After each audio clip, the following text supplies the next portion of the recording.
शाहज़े साहबा, सदर Donald Trump ने ईरान के फौजी ठिकानों पर मुसलसल 7 घंटे तवील हमलों के बाद अब उनके बिजली घरों और पुलों जैसे सिविल इंफ्रास्ट्रक्चर को निशाना बनाने की धमकी दी है। आपके ख्याल में क्या ट्रंप का ये इंतहाई सख्त फौजी दबाव ईरान को मुज़ाकरात की मेज़ पर लाने में कामयाब होगा, या जंग जो है वो मज़ीद फैलेगी? और जिस तरह से ईरान भी धमकियाँ दे रहा है, दोनों तरफ से धमकियों की भरमार है, कोई मुज़ाकरात की लग रहा है कोई बात हो सकती है, कोई चांस बन सकता है? ईरान ऑलरेडी मुज़ाकरात के लिए तो बिल्कुल तैयार है। एमओयू क्या है, मुज़ाकरात ही हैं। ईरान ने उसके लिए हामी भी भरी हुई है और अमेरिका ने उस पे साइन भी किए हुए हैं, और मुज़ाकरात करने हैं तो बैठ जाएं। लेकिन मुज़ाकरात अमेरिका करना नहीं चाहता है, और मुज़ाकरात करने से पहले इस तरह की बम्बार्डमेंट जो है उसकी कोई ज़रूरत नहीं होती। और जहाँ तक ये धमकियाँ हैं कि आपकी हम बिजली घरों पे और आपके पुलों पे हम हमले करेंगे, ऑलरेडी वो उनके रेलवे ट्रैक्स वगैरह पे तो हमले कर चुके हैं, उनके स्कूल्स पे हमले कर चुके हैं, इवन पार्क्स पे हमले कर चुके हैं, पुलिस स्टेशन पे, हॉस्पिटल पे। तो वो हमले करने का डेटा तो ज़ाहिर है इजराइल से आता है, और उसने ऑलरेडी लॉक किया हुआ है, जो कि स्टार्ट ही जो है वो सिविलियन से होता है प्रेशराइज करने के लिए। उसकी डॉक्ट्राइन ही ये है। वो एक अजीब भयानक कहानी है कि किसी जंगी असूल की पासदारी नहीं है, कोई जिनेवा कन्वेंशन की बात नहीं हो रही, कोई जंग का जो असूल होता है उसकी तो धज्जियां उड़ा दी गई हैं। और अब रिसेंटली जो है वो 7-8 घंटे शदीद बम्बार्डमेंट है। तो शदीद बम्बार्डमेंट का मतलब होता है टोटल सरेंडर। टोटल सरेंडर ये करवा रहे हैं ईरानियों से, जिनके पास इस्लाम का सेक्रीफाइस का जो है कॉन्सेप्ट है, फिर उनके पास ईरानी सिविलाइजेशनल प्राइड है और नेशनलिज्म भी है। तो नेशनलिज्म और सिविलाइजेशनल प्राइड और रिलीजियस सेक्रीफिशियल जो उनकी एक चीज़ है उनके अंदर, इन तीनों के कॉम्बिनेशन से वो सरेंडर नहीं करेंगे। अब वो सरेंडर नहीं करेंगे, और अमेरिका जो है उसको कोई निगोशिएटेड सोल्यूशन चाहिए नहीं, उसको टोटल और कंप्लीट सरेंडर चाहिए। और टोटल और कंप्लीट सरेंडर में नुकसान बहरहाल अमेरिका का तो नहीं हो रहा है, नुकसान हो रहा है ईरान का, जानी भी, माली भी, और पूरा खित्ता जो है वो आग की लपेट में है। तो इसमें हमारी तवक्को जो है वो भी फिर ईरान से ही है कि ट्रंप और उसके हमले तो एक तरफ, वो शायद ये रीजन इकट्ठा मिलकर वो हमले रुकवा सके, और रुकवाने की कोशिश भी कर रहा है, और पाकिस्तान उसमें शामिल भी था, और हमले रुके भी इसी वजह से थे। अगर ईरान जो है वो अपना नैरेटिव और रेटोरिक जो है वो इतना जो है वो इंतकाम और जंग पे मबनी जो है वो ना बनाए, क्योंकि उसके अंदर भी हार्ड लाइनर मौजूद हैं जो अपना एक हार्ड लाइनर स्टांस लेते हैं।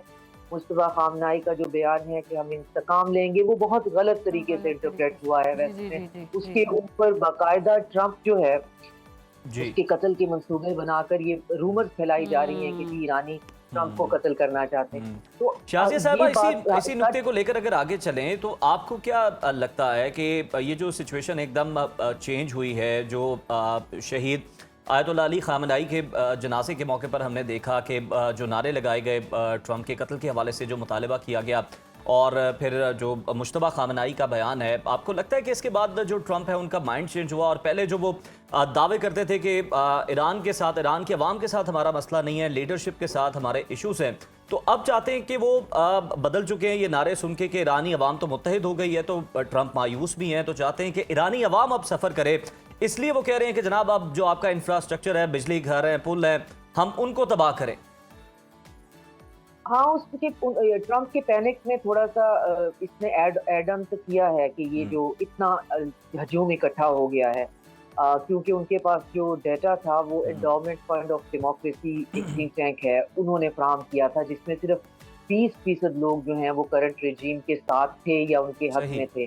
तो ये इतनी मखलूक खुदा जब उन्होंने बाहर सड़कों पे देखी तो उनको अपना पूरा पैराडाइम जो है वो बिल्कुल शिफ्ट होता हुआ दिखाई दिया कि मुझे इंटेल जो है वो गलत प्रोवाइड की गई, और बी ये जो है रिजीम चेंज वाली बात तो नहीं है। इतनी पॉपुलेशन पे रिजीम चेंज करके हम कुछ भी कर देंगे, ये तो एक नया रेवोल्यूशन ले आएंगे, और ये रेवोल्यूशनरी है।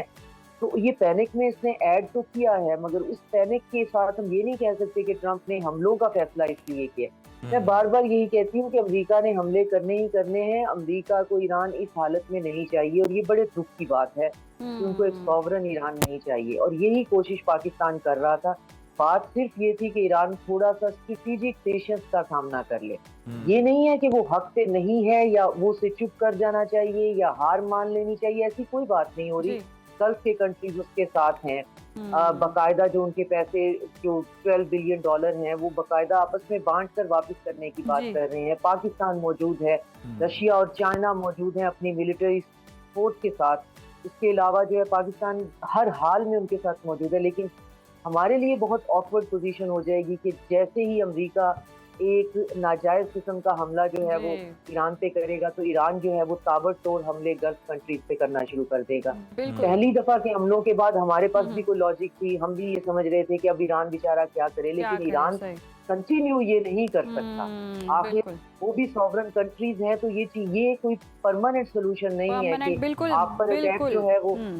अच्छा, बिल्कुल दुरुस्त फरमारी हैं शाहज़ा साहिबा आप। अच्छा, दूसरी तरफ से अगर हम देखें, अमरीकी सेंटकॉम ने ईरानी बंदरगाहों की सख्त नाकाबंदी शुरू करके 2 तिजारती जहाज़ों को वापस भेज दिया है। दूसरी तरफ ईरान ने धमकी दे दी है कि वो अपने उर्मस के साथ दीगर बहरी रास्ते भी बंद कर देंगे। तो अगर ये तिजारती रास्ते ब्लॉक होते हैं तो आपको क्या लगता है अब यूरोप भी इस जंग में कूद पड़ेगा?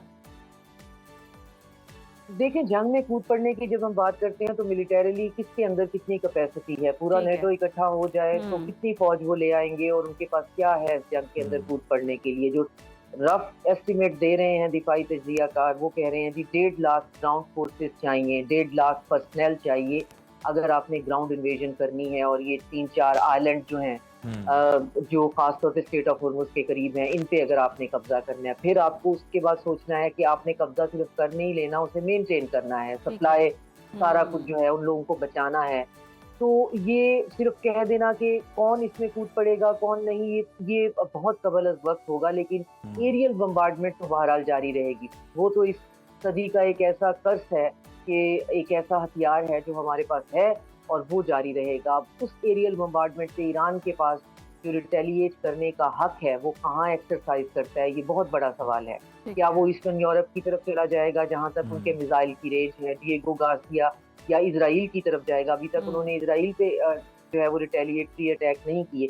या फिर उनके पास इंटरकॉन्टिनेंटल बैलिस्टिक मिसाइल हैं और वो फिर पहुंच जाएंगे अमेरिका। तो मेरा ख्याल है ये जंग फिर अमेरिका और ईरान की इकट्ठी होनी चाहिए, पूरा रीजन जो है, या फिर ईरान और अमेरिका को रीजन की सुन लेनी चाहिए, क्योंकि खास तौर पे ईरान को सुननी चाहिए क्योंकि रीजन उसकी वजह से सफर कर रहा है। ये सिलसिला लंबे अरसे नहीं चल सकता कि आप मेरे घर पे हमला करें और मैं जो हूँ आपके कोई रिश्तेदार या कजन मेरे पड़ोस में रहते हूँ, मैं उनके ऊपर शुरू कर दूँ हमला। एक दफा तो ठीक है, 2 दफा तो ठीक है, झगड़ा अगर मेरा आपका है तो हमें आमने सामने आना पड़ेगा।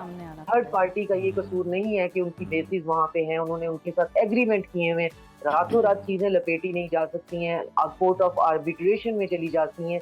आपके 20-20, 30-30 साल के मंसूबे होते हैं, वो लिखे हुए होते हैं, रेटिफाई होते हैं। वो कैसे कहें कि रातों रात अपना ट्रक का सामान लोड करें और यहाँ से भाग जाएं? बिल्कुल शाज़िया साहिबा, आप सही कह रही हैं कि चले आगाज में किसी हद तक तो ठीक था, सिंबॉलिकली आप ये करें और लिमिटेड जो है आप ये टारगेट कर लें इस तरह के दूसरे ममालिक के अंदर जहाँ पर अमरीकी तनसीबात मौजूद हैं। लेकिन अब आपको क्या लगता है कि ये जिस अब फेज़ में दाखिल हो चुकी है जंग, क्या अब उसी तरह से ईरान की स्ट्रेटजी वो चल सकती है कि जिस तरह से जंग को पहले फैलाया गया था? क्योंकि हमने देखा कि जहाँ जहाँ जिन जिन ममालिक में हमले किए गए और कहा गया कि यहाँ पर अमरीकी तनसीबात हैं, बाद में वो ममालिक आगे बढ़े और उन्होंने मुज़ाकरात के अंदर, अमन के अंदर, दोनों ममालिक के अंदर जो बातचीत थी, निगोसिएशंस थी, उसमें अपना बड़ा अहम किरदार अदा किया है। तो क्या अब ये सारी चीज़ें ईरान याद रखेगा, इससे कोई फ़र्क पड़ेगा? ये आपका बहुत इंपॉर्टेंट सवाल है और यही मेरी फिक्र है और एप्रीहेंशन है कि ईरान जो है वो उसका ख्याल रखता हुआ दिखाई नहीं देता। गल्फ के कंट्रीज जो है उन्होंने वहाँ पे वो बेसिस बनाई ही इसलिए थी कि उनको ईरान से खतरा था या नफरत थी या जो भी थी। तो मोहब्बत का रिश्ता तो कभी भी नहीं था और मोहब्बत का रिश्ता निभाने के लिए जो पहला हाथ है वो भी वही बढ़ा रहे हैं कि हमारे साथ फंक्शनल रिलेशन बनाइए, हम आपका प्रॉब्लम समझते हैं, आप पर नाजायज हमले हो रहे हैं। लेकिन वो पूरे का पूरा उनका सेटअप जो है वो शीशे के महल के इल्यूजन पे तो कायम है कि ये सेफ हैं, यहाँ पे आपकी जो है वो इन्वेस्टमेंट सेफ है, यहाँ आप सेफ हैं। वो तो सारा मलियामेट हो गया। जो इम्प्रेशन था जिसकी बुनियाद पर वहाँ पर उनकी इकोनॉमी चल रही थी वो तो धड़ाम से गिर गया कि उनके पास तो अगर पीने का पानी, डिसैलिनेशन प्लांट आप उनका उड़ा दें, वो लोग तो प्यासे रह जाएंगे, कुछ उगा नहीं सकते हैं। एक रास्ता चौक करें तो उनके पास तो फूड सप्लाई नहीं जाएगी। तो आपने उनका पूरे का पूरा फसाद, जिसके ऊपर उन्होंने अपनी ट्रिलियंस ऑफ डॉलर्स की इकोनॉमी खड़ी की हुई थी और एक जिंदगी बनाई हुई थी, वो तो बिल्कुल तबाह बर्बाद हो गई। अब बिजनेसमैन तो इस बात पे अब दोबारा भरोसा नहीं करेगा कि, और उसमें तो जमाने लग जाएंगे। अब होगा ये कि इधर से हूती जो हैं वो बाबल मंदेब बंद करेंगे, अमेरिका इंडोनेशिया को प्रेशर कर रहा है कि स्ट्रेट ऑफ मलाका बंद कर दो, और स्ट्रेट ऑफ हुर्मुज जो है वो 2 साइड से ब्लॉकेड है। ईरान ने अपनी तरफ से ब्लॉकेड किया हुआ है और अमेरिका जो है ब्लॉकेड पे उसने ब्लॉकेड किया हुआ है। तो अब मसला ये है कि रास्ता खुला कौन सा होगा और इस दुनिया की इकोनॉमी का बनेगा क्या, और शायद इन सबको मुज़ाकरात की मेज से लाने के लिए भी फिर इकोनॉमी ही है, क्योंकि ट्रम्प का तो एक ही स्विच है ऑन ऑफ का, वो है इकोनॉमी। तो अब उसको देखते हैं कि वो कितनी देर बर्दाश्त करते हैं, और या फिर हम तो ये है कि डूबेंगे तो हम पता नहीं तुमको भी ले डूबेंगे सनम। तो अब सनम किसको ले लेके डूबता है ये नहीं पता, लेकिन ये कि गुजारिश तो ट्रम्प सनम से है कि प्लीज आप खुद भी मत डूबिए और बाकियों को भी मत डुबोइए। वाकई बिल्कुल बिल्कुल शाहिदा साहिबा, बिल्कुल आपने दुरुस्त फरमाया, और ये हालात हमने पहले भी देखे। अभी तो बस थोड़ा सा वो कहते हैं ना वार्म अप मैच शायद था, और असर हमें देखने को मिल रहा था कि महंगाई होगी, पेट्रोल प्राइसेस बढ़ गई। लेकिन अब अगर इस तरह की सिचुएशन होती है तो मईशत ही एक चीज़ है जो इनको मुज़ाकरात की मेज़ पर ला सकती है। अच्छा, ऐसे में चीन क्या किरदार अदा कर सकता है? चीन की तरफ भी सब नज़रें हैं, और चीन अमेरिका को मशरिक़ वस्ता का अमन ख़राब करने का जो कहता है कि ये इसके सरी आता है ये सहरा। चीन इस जंग में चीन को अच्छा नहीं लगता क्योंकि उनकी नॉन इंटरवेंशनिस्ट पॉलिसी है, लेकिन जाहिर है हमारे पास खबरें पहुंच जाती हैं तो चाइना और रशिया की बहुत ज़्यादा मिलिट्री सपोर्ट है, सर्वेलेंस की और रिकॉनेसेंस की बहुत ज़्यादा सपोर्ट है, सैटेलाइट सिस्टम सारा चाइना का इस्तेमाल हो रहा है, और चाइना को पता है ये जंग भी मेरे से है, ये ईरान से नहीं है। ईरान रास्ते में पड़ता है तो ईरान से गुजर कर मुझ तक आना है, आप यूँ समझ लें, तो वो कोलैटरल है, ये जंग मेरी है। ये स्टेट ऑफ हुर्मुज के ऊपर कंट्रोल जो ट्रंप ने पिछले दिनों कहा है कि मैं 20% इस पे टॉल लूंगा, आप कहाँ से लेंगे? आपका क्या क्या क्लेम है उसके ऊपर कि आप वहाँ आ जाएंगे और रास्ते बंद कर लेंगे? तो चाइना को पता है कि ये जंग मेरे से है, लेकिन चाइना सामने नहीं आता, और यकीनन वो ईरान की मदद तो बहरहाल कर रहा है। और चाइना की इकोनॉमी जो है उसको उन्होंने जितने दिन सोचा होगा कि हम बर्दाश्त करेंगे, मुझे लगता है ये चीज़ उससे ज़्यादा स्ट्रेच कर रही है, और यही जो अमेरिकन डीप स्टेट है उसका प्ले है, यही उनका गेम प्लान है। क्योंकि उन्होंने देखा कि चाइना ने बहुत ज़्यादा अपना जो इंपोर्ट एक्सपोर्ट है उसको इस तरह से मैनेज किया हुआ था कि सामान बहुत ज़्यादा निकाल दिया था, स्ट्रेटेजिक रिजर्व के लिए उनके पास स्टोरेज अमेरिका से बहुत ज़्यादा है। तो अब उनको उन्होंने मैनेज की हुई थी ये जंग कि ये इतने टाइम तक अमेरिका सह पाएगा, इतना अमेरिका का स्ट्रेटेजिक रिजर्व है, इतनी देर अमेरिका ब्लॉकेड और यूरोप बर्दाश्त करेगा। लेकिन अब ट्रंप जो है, अब ये है कि कौन पहले ब्लिंक करता है। अब ट्रंप इसको स्ट्रेच कर रहे हैं कि चाइना हर्ट हो, और चाइना कितना हर्ट होता है, कहाँ होता है, तो इस गेम में जो कीड़े मकोड़े हैं वो मारे जाएंगे और बहुत बुरे तरीके से मारे जाएंगे दो हाथियों की जंग में। तो शाज़िया साहिबा, बिल्कुल अभी तक हम देख रहे हैं कि चीन जो है उनकी जिस तरह से पॉलिसी है, मईशत पे उनका फोकस है, जंगों की तरफ वो जाते नहीं है, ना इस तरह के मामलात के अंदर, तनाज़ात के अंदर वो उलझते हैं। आप पसे पर्दा जो भी मदद है वो दोस्तों को फराहम ज़रूर करते हैं, और ईरान का तो सारा तेल जो है वो ज़्यादातर चाइना जाता है।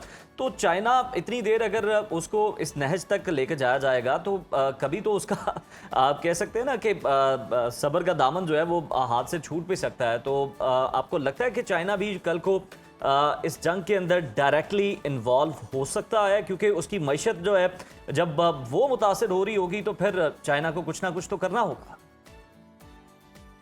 चाइना के बहुत डिफरेंट तरीके हैं और वो शायद मीडिया पे नहीं आते। जैसे ही ब्लॉकेट स्टार्ट हुआ है उन्होंने टंगस्टन और जो हीलियम है उसकी सप्लाई अमेरिका को जो है वो बंद कर दी है, और वो इनकी दुखती रग पे हाथ रखते हैं कि आपको जो चीज़ इस वक्त सबसे ज्यादा चाहिए, जिसके बगैर आपका गुजारा नहीं है, वो हमारे पास वाफर है, हमारे रास्तों से जाती है, पूरे सप्लाई चेन पे हमारा जो है वो हमारी मोनोपोली है। तो वो चाइना इस तरीके से कर रहा है अब इस बात को, और ये आगे भी करता रहेगा। अगर इससे चीज आगे चलेगी तो चाइना जो है और चीजों की ब्लॉकेट भी रोक लेगा, जो कि खास तौर पे इनके मिलिट्री इंडस्ट्रियल कॉम्प्लेक्स के अंदर जो मिनरल्स इस्तेमाल होते हैं वो, और जो इनके एग्रीकल्चर के अंदर जो बाय प्रोडक्ट है पेट्रोलियम की, यूरिया खास तौर पे, ये जो है इनके प्लांट्स भी इनके पास हैं और ये सप्लाई करते हैं पूरी दुनिया को, ये इसको भी रोक लेंगे। ट्रंप ने अल्टीमेटली आना है, ट्रंप ने वो जो अमेरिका में कहते हैं कि उन्हें टाको करना है, अब वो टाको किस दिन करते हैं और वो कितने मजबूर हैं, क्योंकि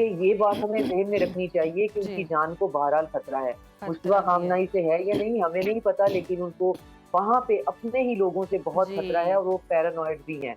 उनकी इंटेलिजेंस कह रही है कि हमने डेल्टा सिक्योरिटी इसलिए कर दी है अपनी, तो साथ की पेनिट्रेशन है और ट्रंप के ऊपर 2 हमले ऑलरेडी हो चुके हैं और तीसरे हमले की जो है वो सही। बाकायदा उसकी हमारे पास जो है वो इसके खदशात हैं। सही, ट्रंप वाकई पैरानॉइड डोनाल्ड भी ट्रंप है। पर प्रेशर भी है और जिस तरह से आप बता भी रही हैं भी मंडला रहे हैं। बहुत शुक्रिया शाज़ा साहिबा आपके वक्त का।